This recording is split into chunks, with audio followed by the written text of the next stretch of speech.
My mother-in-law ruined my life the night she seduced me.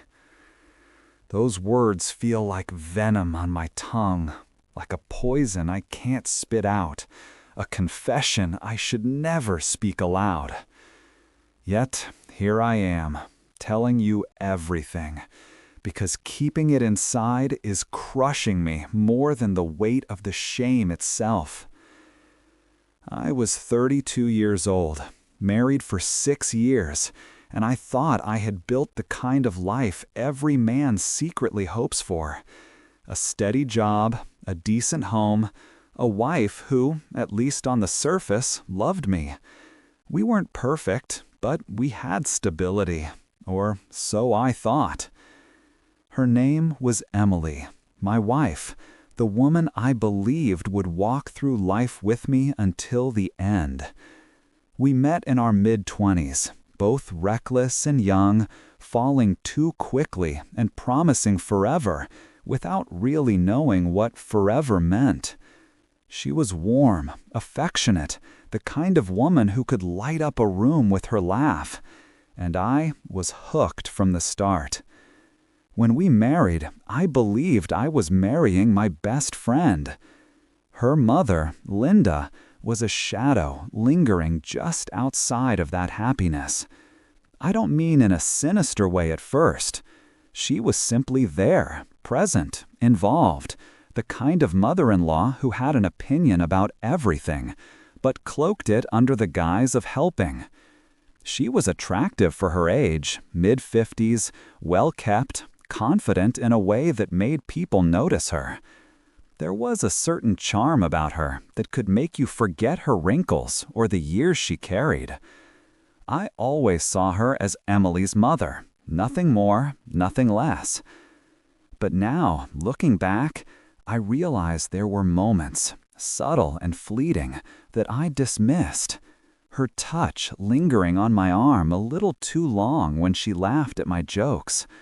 The way her eyes scanned me sometimes, not like a mother sizing up her daughter's husband, but like a woman silently measuring a man.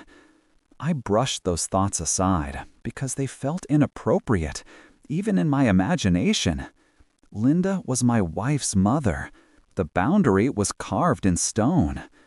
Or so I believed. The night it all began wasn't extraordinary.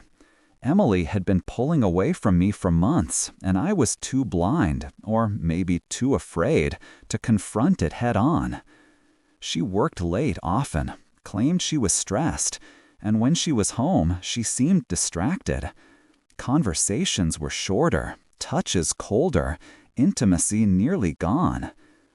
I told myself marriages go through phases, that this was just one of them, and I clung to that excuse like it could hold everything together.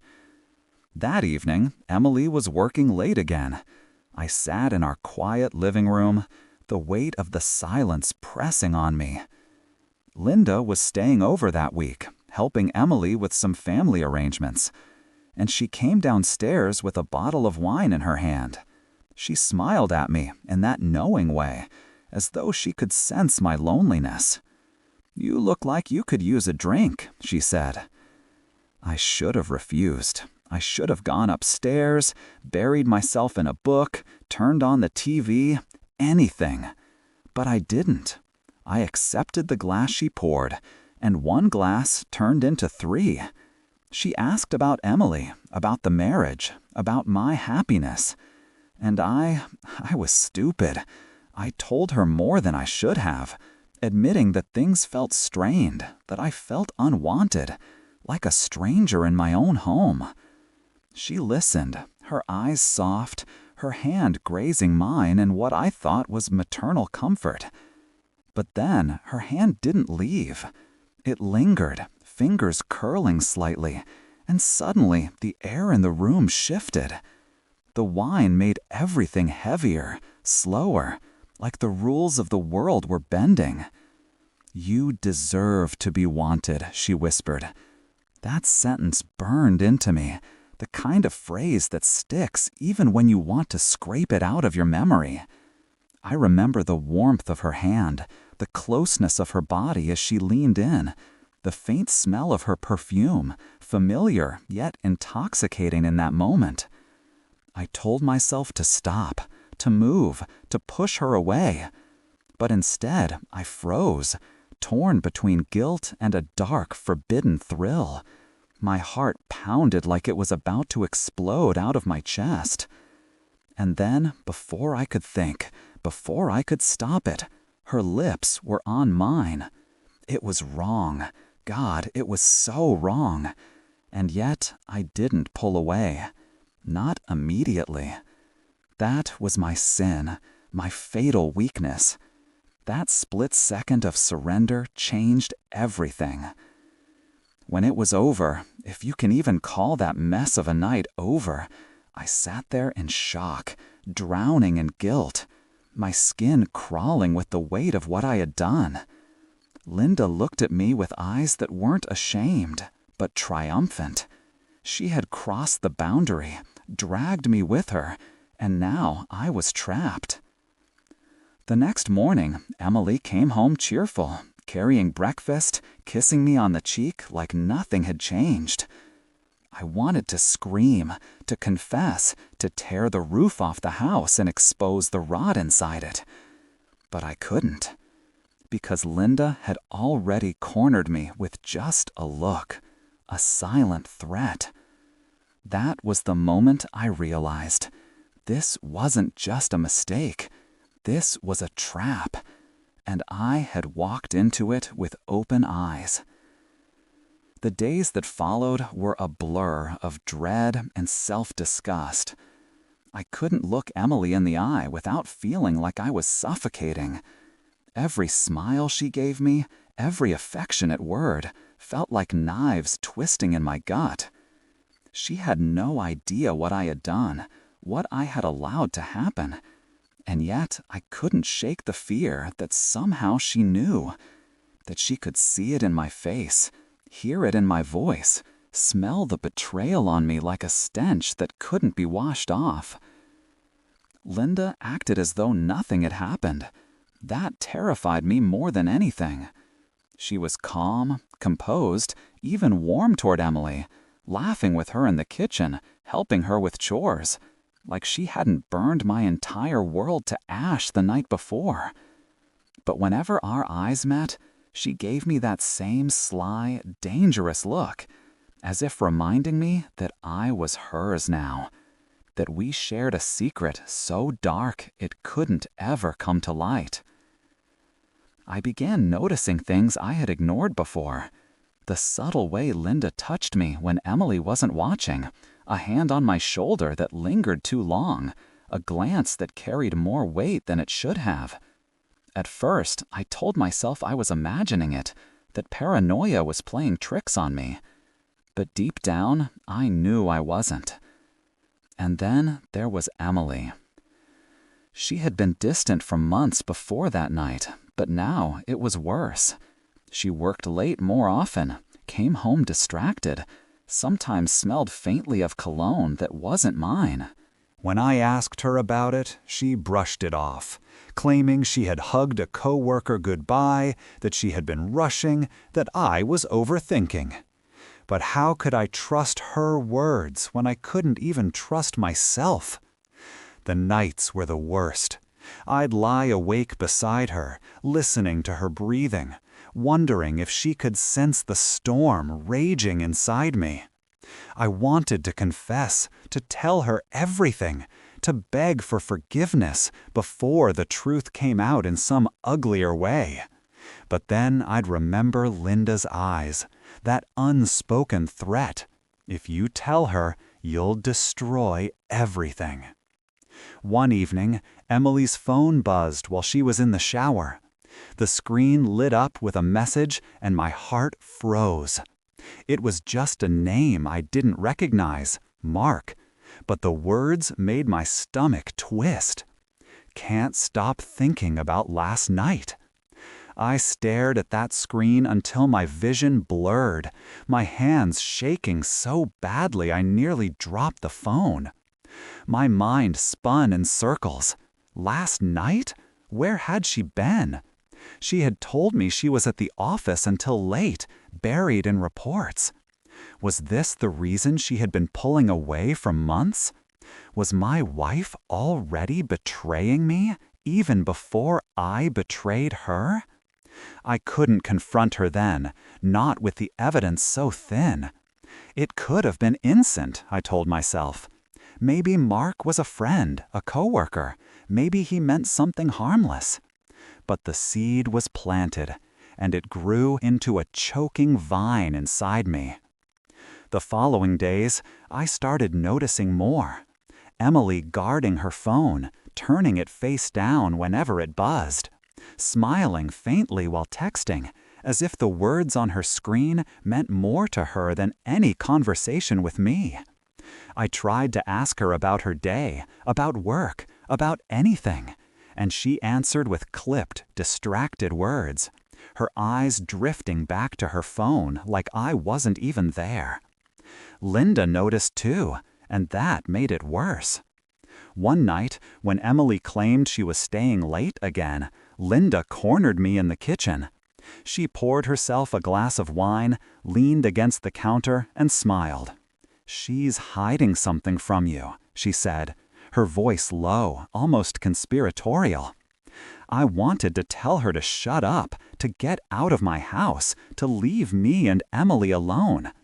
But instead, I stood there, frozen, because some part of me feared she was right.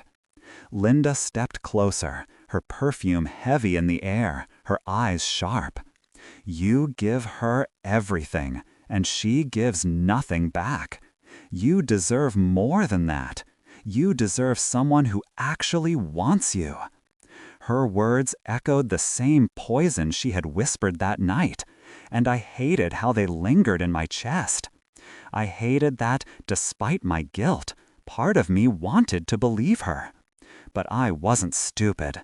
I knew Linda was manipulating me, tightening her hold, weaving a web I couldn't escape. And the more Emily pulled away, the more tangled I became.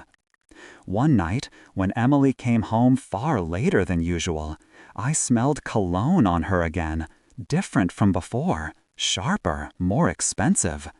My mind raced, picturing her in another man's arms, laughing the way she used to laugh with me, giving away the intimacy she had stolen from our marriage. I wanted to scream, to demand answers, to shake the truth out of her. But instead, I swallowed it down, pretending everything was fine, because admitting my suspicion meant admitting my own guilt. Still, I couldn't shake the growing certainty. Something was happening behind my back, and if I didn't find out soon, I'd lose my mind. The final straw came when I found a receipt crumpled in her purse. A dinner for two at a restaurant we had never been to, dated the same night she had sworn she was at work. My heart sank, my hands trembling as I stared at the evidence. She hadn't even bothered to hide it properly. That night, lying beside her, I felt the distance between us like a canyon. Her body was turned away from me, her breathing steady, peaceful. I stared at the ceiling, my mind screaming with questions, my chest aching with betrayal. It wasn't just my secret anymore. There were others now, floating in the shadows, twisting around us like vines ready to strangle. And I knew it was only a matter of time before they choked the life out of everything I had left. The receipt burned a hole in my pocket all day. I couldn't concentrate at work, couldn't hear a single word in meetings. Every time I closed my eyes, I saw Emily laughing across a candlelit table, leaning close to someone who wasn't me. I imagined her hand resting on another man's wrist, her lips curling into the smile she once reserved for me. When I got home that evening, she was already in the kitchen, humming as she stirred a pot of soup, as if nothing in the world were wrong. My chest ached watching her. How easily she played the part of a loyal wife while hiding God knows what in the shadows. I told myself to wait, to gather more evidence before accusing her. But my temper betrayed me. I slammed the receipt onto the counter. "What's this, Emily?" She froze, her back stiffening. Slowly, she turned, her eyes falling on the crumpled slip of paper. Her face didn't flicker with surprise, just annoyance. "Where did you get that?" I snapped. "You told me you were working late that night. Were you working at a restaurant I've never heard of? With Mark, maybe?" Her eyes narrowed. For a moment, I thought she might break down and confess. But instead, she crossed her arms, her voice sharp. "You went through my purse? Are you serious? That's the kind of husband you are now? Snooping?" I felt my jaw tighten. "Don't turn this around on me, Emily. Who were you with?" She shook her head, exhaling in frustration. "It was just dinner with coworkers. You know how stressful things have been at the office. But of course, you twist it into something ugly. You always do." Her words stung, mostly because I wanted so badly to believe them. But the memory of that text, "Can't stop thinking about last night," burned in my mind like fire. That night, we barely spoke. She slept with her back to me again, and I lay awake, fists clenched, wondering how many more lies I'd swallow before the truth suffocated me. And through it all, Linda lurked in the background, watching, waiting. She approached me again a few days later while Emily was out. I was in the living room, pretending to read, but really just drowning in my thoughts. Linda sat across from me, her gaze steady. "You can't keep ignoring it," she said softly. "She's betraying you." I glared at her. "And you'd know all about betrayal, wouldn't you?" For the first time, her confident smile faltered, but only for a second. Then she leaned forward, her voice dropping. "I saw her. With him." My stomach turned to ice. What do you mean? You saw her? She thinks she's clever, but she isn't. I've been around long enough to recognize the signs. I saw her at that restaurant. She wasn't with coworkers. She was with him. Her words should have enraged me. Instead, they hollowed me out, because deep down, I had already known. I wanted to demand details, to press her for names, for proof, but I couldn't. I didn't trust her any more than I trusted Emily. For all I knew, Linda was weaving lies just to sink her claws deeper into me. And yet, the poison worked. The seed of doubt she planted sprouted into something monstrous. The days that followed were unbearable. Emily grew more distant, vanishing for hours with flimsy excuses. She laughed at messages on her phone, smiled at shadows, her warmth toward me evaporating into cold indifference. Every little thing, every secretive glance, every guarded word felt like confirmation. I started drinking at night, hoping to numb the thoughts. It didn't help. If anything, the alcohol made the anger sharper, the images more vivid. Emily in someone else's arms. Emily whispering promises into another man's ear. Emily betraying me the way I had betrayed her. One night, I snapped. She came home late again, her lipstick smudged, her blouse slightly unbuttoned. I cornered her in the hallway before she could even take off her shoes. "Who is he?" I demanded. Her eyes widened, then narrowed with fury. "What the hell are you talking about now?" "Don't play dumb, Emily. I'm not blind. I've seen the messages, the receipts. You've been lying to me." For a moment, she just stared, her face unreadable. Then, suddenly, she laughed, a bitter, humorless sound that cut through me. "You think I'm the only one lying?" she hissed. "Don't act like some innocent victim. You're hiding things too. Don't you dare stand there and accuse me when you've been sneaking around yourself." Her words stopped me cold. My throat went dry, my chest heavy. Did she know? Had Linda told her? Or was she just lashing out, grasping at straws? I opened my mouth to speak, but no words came. And in that silence, she smirked, brushed past me, and disappeared into the bedroom, slamming the door. That night, I sat alone in the dark, the house silent except for the pounding of my heart. The walls seemed to close in around me. I had lost control of my wife, of my marriage, of myself. The next morning, I found Linda in the kitchen, sipping her coffee like nothing was wrong.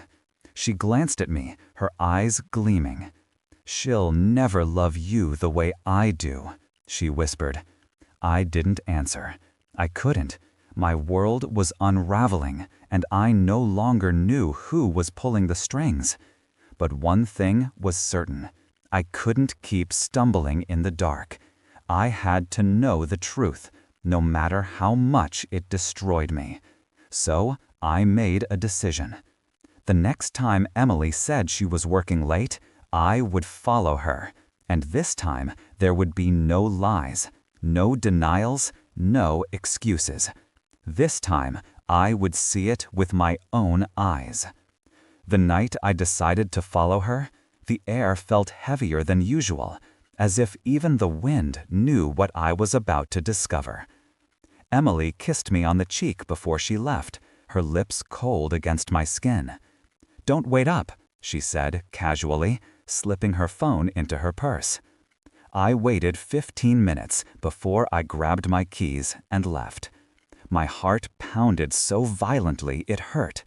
I felt like a criminal tailing his prey, headlights dimmed, keeping my distance as her car weaved through the quiet streets. She didn't go to the office. She didn't even head downtown. Instead, she turned toward the outskirts of the city, toward a strip of restaurants I had never known she frequented. I parked across the street, my hands trembling on the steering wheel, as I watched her step out of the car.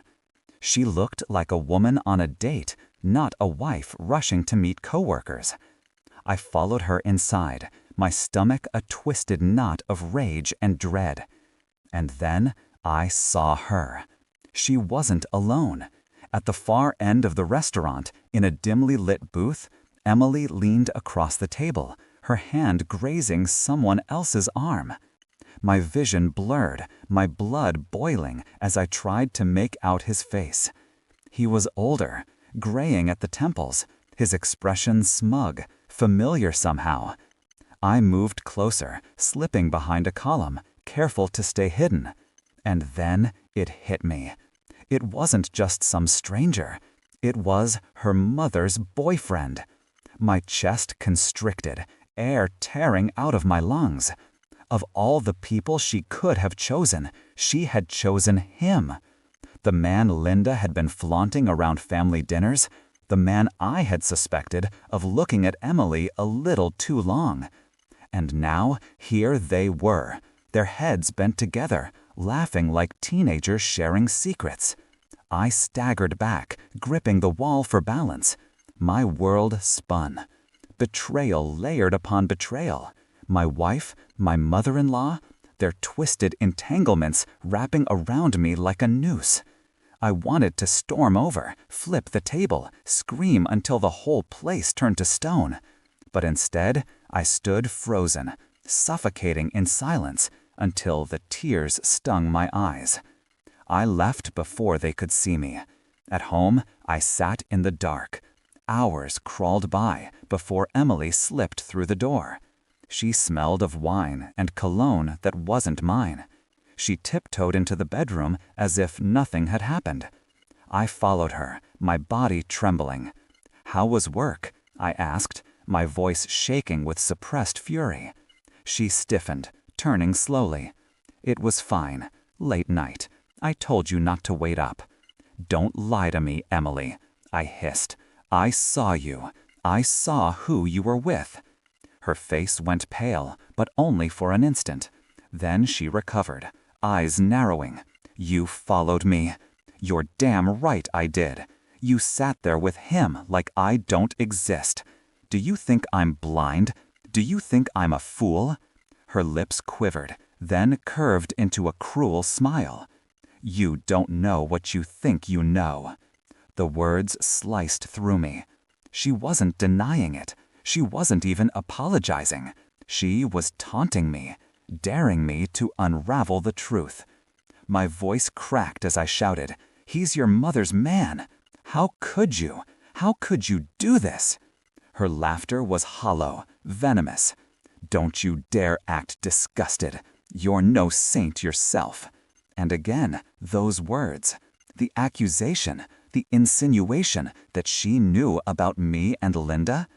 My skin crawled, my throat closing around the secret I'd been choking on for months. For a moment, neither of us spoke. We stood there, two enemies, locked in a marriage that had already rotted to the core. The next few days were unbearable. We lived like strangers in the same house, every word laced with venom, every silence heavy with suspicion. Even our daughter noticed, asking why Mommy and Daddy weren't smiling anymore. I had no answer. And then the whispers began.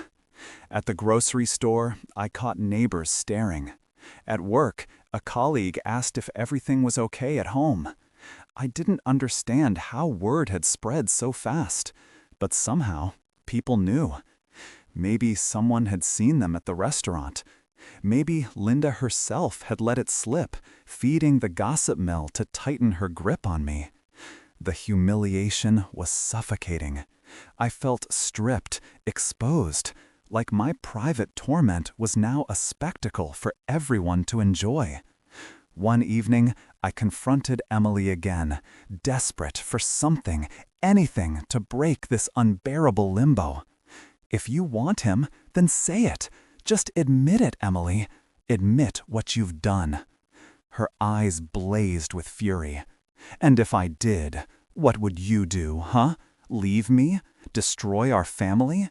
You don't have the courage."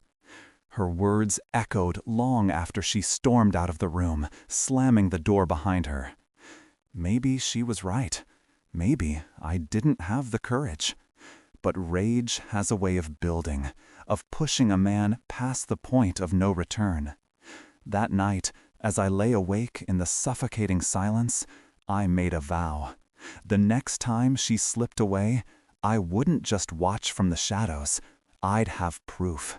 Pictures, recordings, something undeniable. And when I confronted her, there would be no escape, no clever lies, no shifting of blame. The truth was about to come crashing down, and when it did, it would bury us all. The night I decided to end the charade, I felt like a man walking toward his own execution. Every nerve in my body was on fire, but the fire no longer burned with fear, it burned with determination. Emily told me she was going out again. Another late meeting, she said, with that same empty tone. She didn't even look at me anymore. She didn't have to. She thought I was beaten down, too weak to fight back. But this time, I was ready. I had planted a small recorder in her purse earlier that day, hidden so carefully she'd never suspect. My hands had shaken as I slid it in, but my heart told me it was the only way to finally rip away the mask. When she left, I didn't follow immediately. Instead, I waited in the dark, listening to the recording live from my phone. At first, it was silence, then the hum of the car engine, then a door closing, and then voices. Emily's voice, soft, teasing, and his, deep, older, hungry. Every word was a dagger. Their laughter, their whispers, the way she called him baby with a sweetness she hadn't used on me in months. And then came the line that shattered what was left of me. "You're better than him. You always were." I dropped the phone, my chest heaving as if I had been punched. I knew where they were. The same restaurant, the same booth. But this time, I wasn't going alone. I called Linda. My voice was ice. "You need to see something," I told her. "Meet me at Angelo's in 15 minutes." When I walked into that restaurant with Linda by my side, heads turned. The room felt electrified, the air thick with tension that only I understood. And there they were, Emily and Linda's boyfriend, leaning across the table, their hands entwined. They didn't even notice us at first, too lost in their own little world. But when Emily finally looked up, her face drained of color. "Surprise," I said, my voice carrying across the room like thunder. The entire place went silent. Forks froze midair. Conversations died. Eyes widened. Linda gasped beside me, her hand flying to her mouth as she saw her man holding hands with her daughter. A guttural sound escaped her throat, half scream, half sob. Emily stammered, It's not what it looks like. Not what it looks like," I roared, slamming the recorder down on the table. "Then explain this." I pressed play, and their sordid words spilled into the air for everyone to hear. The restaurant erupted. Gasps, whispers, the clinking of glasses as people turned to stare. Linda's face twisted in rage, tears streaming down her cheeks. She turned to Emily, her voice trembling. "How could you do this to me, to your own mother?" Emily's lover, her mother's lover, tried to speak, but I cut him off. "Shut your mouth. You've destroyed enough lives." Emily stood, her chair screeching against the floor. "Stop! Just stop!" she cried.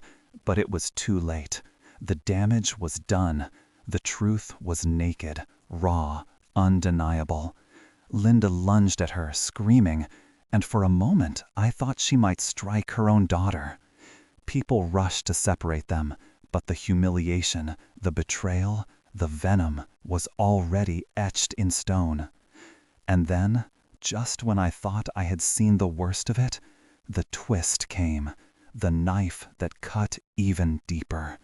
Linda's boyfriend, pale and trembling, looked at Emily and shouted, "Tell him the rest! Tell him what you told me!" Emily's eyes went wide with horror. "Don't," she whispered. But it was too late. "She told me your daughter isn't yours," he spat. The words cracked like a whip in the silence. "She's mine." The room exploded. Gasps turned into shouts, whispers into chaos. I felt the ground disappear beneath me, my vision blurring, my ears ringing. "No," I muttered, shaking my head. "No, that's not possible." But Emily's silence was the answer. She stood frozen, tears streaming down her face, her lips trembling with words she couldn't bring herself to say. Linda collapsed into a chair, sobbing uncontrollably. The man stormed out, muttering curses under his breath, too cowardly to stay and face the wreckage he had created. And I was hollow. The world around me moved in slow motion.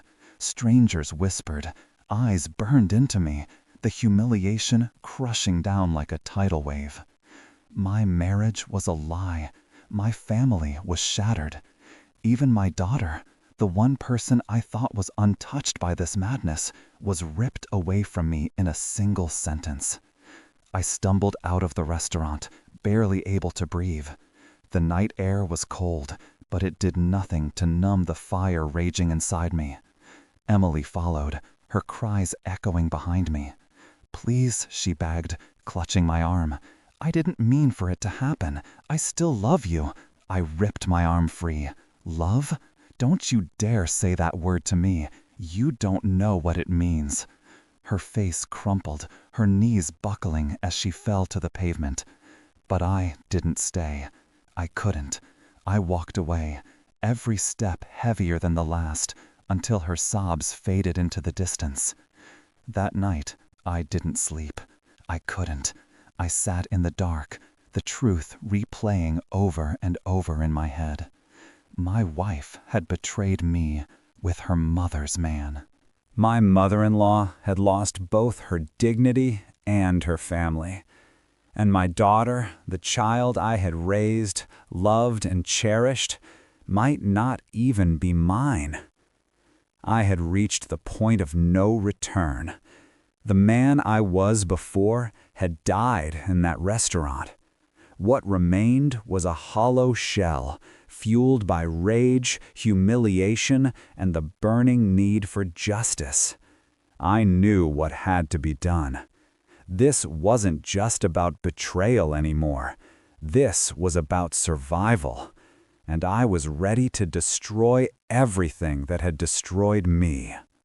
The morning after the restaurant incident, I woke up with bloodshot eyes and a heaviness in my chest that felt like it might crush me. The house was silent, but not peaceful. It was the silence of a tomb. Emily had cried herself to sleep in the guest room. I hadn't touched her, hadn't spoken another word after tearing free from her hands outside that restaurant. I sat at the kitchen table, staring at the divorce papers I had downloaded and printed during the night. My hands shook as I slid them across the table toward her when she finally walked in, her face pale, her hair disheveled, her eyes swollen from hours of tears. "It's over," I said simply.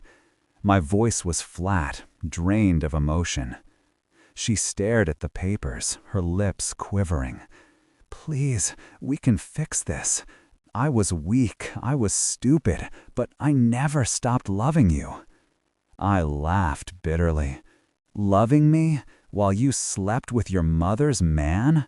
While you whispered to him that our daughter isn't mine?" I slammed my fist onto the table. "Don't talk to me about love. You don't know the meaning of the word." She broke down, sobbing, reaching for me, but I stood, leaving her grasping at air. I wasn't hers anymore. Word spread quickly. Small towns have a way of devouring scandal, and ours was no exception. The whispers followed me everywhere, at the grocery store, at the gas station, even at work. People stared at me with pity, at Emily with disgust.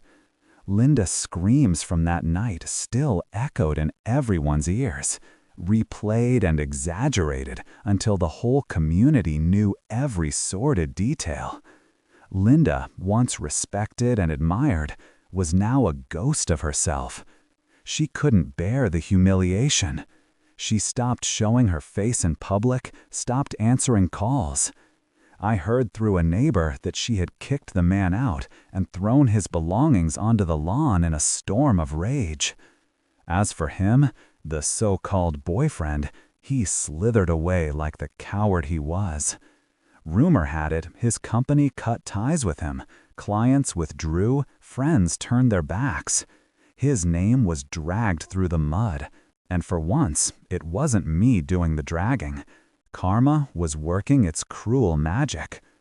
Emily's downfall was worse. She couldn't step outside without being spit at, sometimes literally. The shame of betraying not just me, but her own mother, was too much for people to forgive. She lost her job after whispers reached her boss.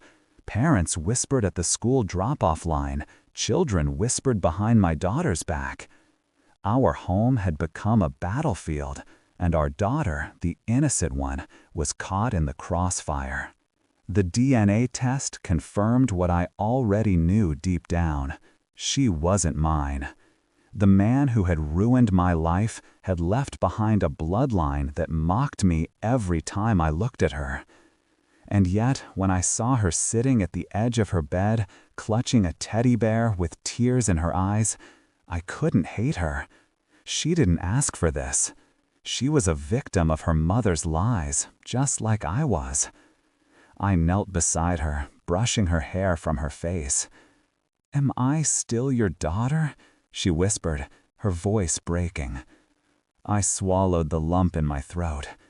"You'll always be my daughter," I said, though the words nearly tore me apart. "I raised you. I love you. Nothing changes that." But deep inside, something had changed. A wall had been built, a scar carved into my heart that would never fully heal. The divorce was brutal, but I came prepared. Every shred of evidence, recordings, receipts, witness accounts, was stacked in my favor.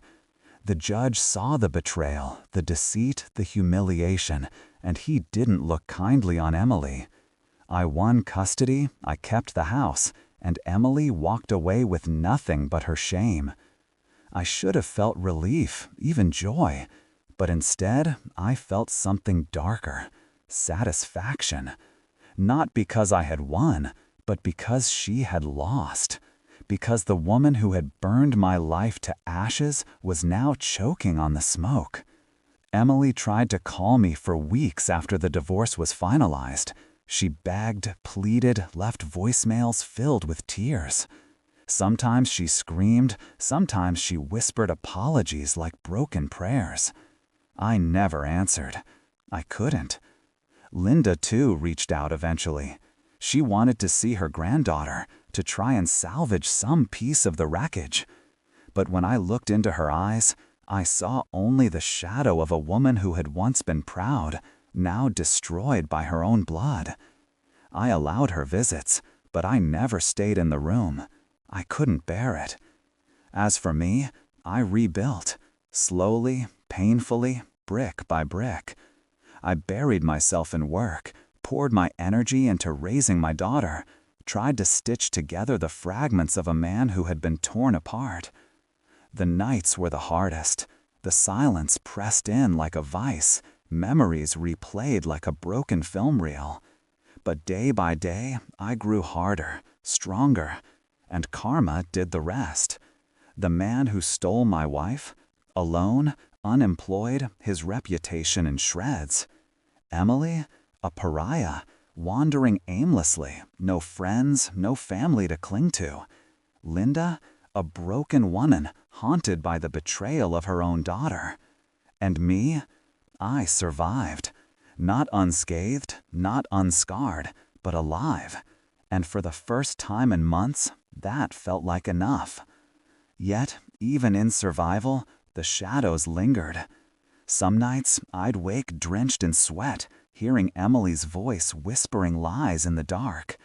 Some days, I'd look at my daughter and see him in her eyes, and the rage would rise before I forced it back down.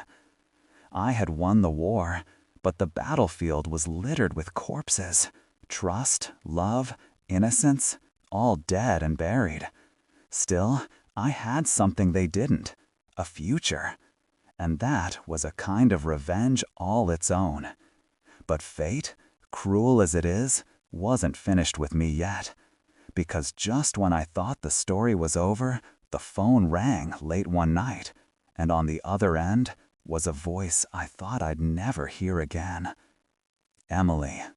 The phone rang in the dead of night, its shrill tones slicing through the silence of my bedroom. I stared at the screen, my heart lurching when I saw her name. Emily. For a long moment, I just let it ring, my thumb hovering over the reject button. But curiosity, damn curiosity, got the better of me. I pressed accept, lifting the phone to my ear. Her voice came through, broken, desperate. "Please don't hang up. Just listen." I closed my eyes, pinching the bridge of my nose. "Why are you calling me?" My voice was tired, stripped of any softness. "I have nothing left," she whispered, and I could hear the rawness in her throat from crying. "Mom won't speak to me. My friends are gone. People spit at me in the street. I don't even recognize myself anymore. I'm sorry. God, I'm so sorry." I swallowed hard. Sorry doesn't erase the nights I lay awake wondering why I wasn't enough. Sorry doesn't give me back the years you stole from me. Sorry doesn't erase his blood from my daughter's veins. Silence stretched, broken only by her quiet sobs. Then she said, almost too softly to hear, "Do you still love me?" The question hit me like a blade. Once upon a time, I would have shouted yes without hesitation. But now, after everything, the answer was clear. "No," I said firmly.